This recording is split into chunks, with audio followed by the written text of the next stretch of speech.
Nous prenons très au sérieux le risque requin, parce qu'il y a risque pour les pratiquants d'activités nautiques. Il y a eu mort en la matière.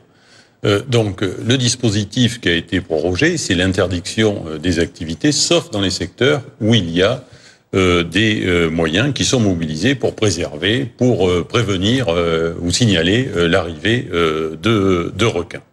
Un certain nombre de communes travaillent sur ces dispositifs. Et dans le même temps, des études sont menées pour, je dirais, mieux connaître la population de requins. Donc il y a eu des marquages qui ont été faits, c'est ce qu'on a baptisé le programme Shark. Il y a également des prélèvements qui ont été réalisés pour savoir si le requin était comestible ou pas. Nous avons eu la réponse de l'autorité nationale en la matière, l'ANSES, qui a dit qu'il ne valait mieux ne pas commercialiser la chair de requin pour cause de risque de présence de ciguatera, qui est une toxine qui peut s'avérer mortelle. Justement, pour bien comprendre, pourquoi est-ce qu'elle reste interdite, cette chair de requin? La toxine a été relevée sur aucune espèce qui a été pêchée? Non, n'a pas été relevée sur les espèces pêchées, mais les balises qui ont été posées sur les requins montrent que les requins peuvent atteindre les côtes de Madagascar, où justement il y a présence de cette toxine, de la ciguatera. Et il y a eu plusieurs décès qui ont pu être constatés. Donc c'est une approche de précaution en la matière. Toutefois, le programme va continuer de façon raisonnable. Nous allons continuer à prélever des requins conformément à ce qui avait été prévu au cours de l'année passée.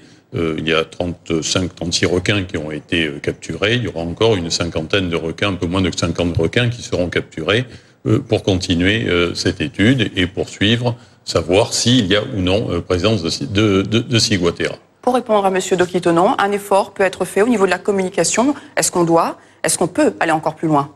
Mais en matière de communication, surtout ce qu'il faut, c'est rassurer, montrer que toutes les mesures sont prises pour prévenir justement des attaques de requins. Il y a donc des risques, on le voit bien à certaines périodes, notamment quand les eaux sont troubles, pendant la période de l'hiver austral. Donc il y a des précautions qui doivent être prises. C'est pour ça que j'ai pris un arrêté qui interdit... On ne rassure pas le touriste quand il y a un arrêté en vigueur.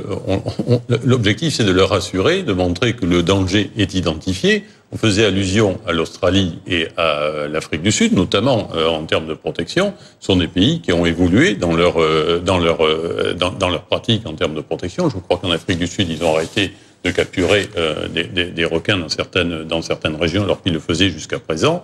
Je crois que c'est un risque qui existe. Il n'y a pas de solution, je dirais, immédiate d'éradiquer ce risque. Donc il faut organiser l'activité. C'est ce que vont faire aussi un certain nombre de communes pour organiser les pratiques nautiques avec des systèmes de surveillance. Il y a des essais qui ont été faits, notamment avec des apnéistes, ou avec des présences de navires de surveillance pour prévenir et surveiller l'arrivée éventuelle de requins. C'est bien dans ce cadre-là qu'il faut se situer. Mais on est plus dans la prévention, pardonnez-moi, avec cet arrêté. C'est quand même du jamais vu à La Réunion. Comment profiter des richesses de La Réunion sans profiter de la mer? Mais on profite de la mer aussi. Je vois que certaines formes de tourisme se développent. J'ai pu le constater au cours de ces derniers jours, même si j'ai regretté de ne pas l'avoir pu y aller.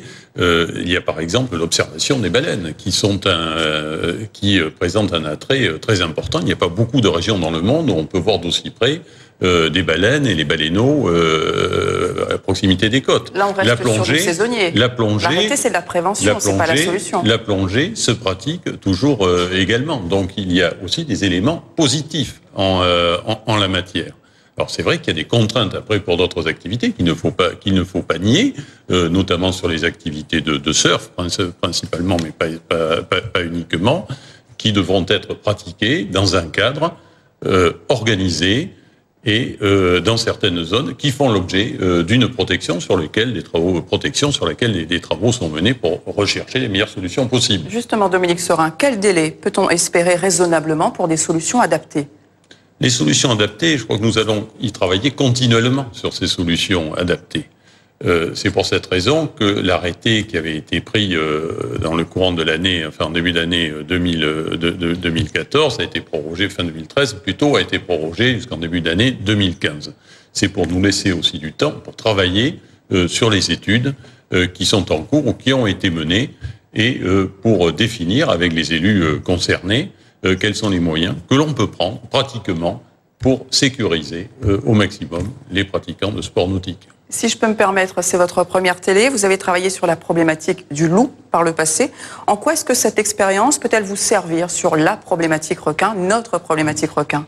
J'ai eu l'occasion de le dire dans un poste précédent. J'ai pu travailler sur l'introduction du loup. Mais le loup n'a jamais tué personne. Il égorge des troupeaux. Ça pose une autre question qui est celle de la cohabitation d'animaux sauvages avec des activités humaines. C'est ça le problème, c'est, je crois, le facteur commun entre les deux activités. Et d'ailleurs, il faut noter qu'en Australie ou en Afrique du Sud, il y a eu de très fortes mobilisations pour éviter toute capture de requins. Donc, vous voyez, il y a des différentes opinions qui se manifestent. Et il appartient à l'État en la matière, et aux collectivités également, qui ont des responsabilités en termes d'édiction de règles, de trouver un équilibre entre ces différentes approches, et de façon à ce que la Réunion soit toujours attractive en termes de tourisme. Je crois que la Réunion a beaucoup d'attraits et d'atouts en matière de tourisme.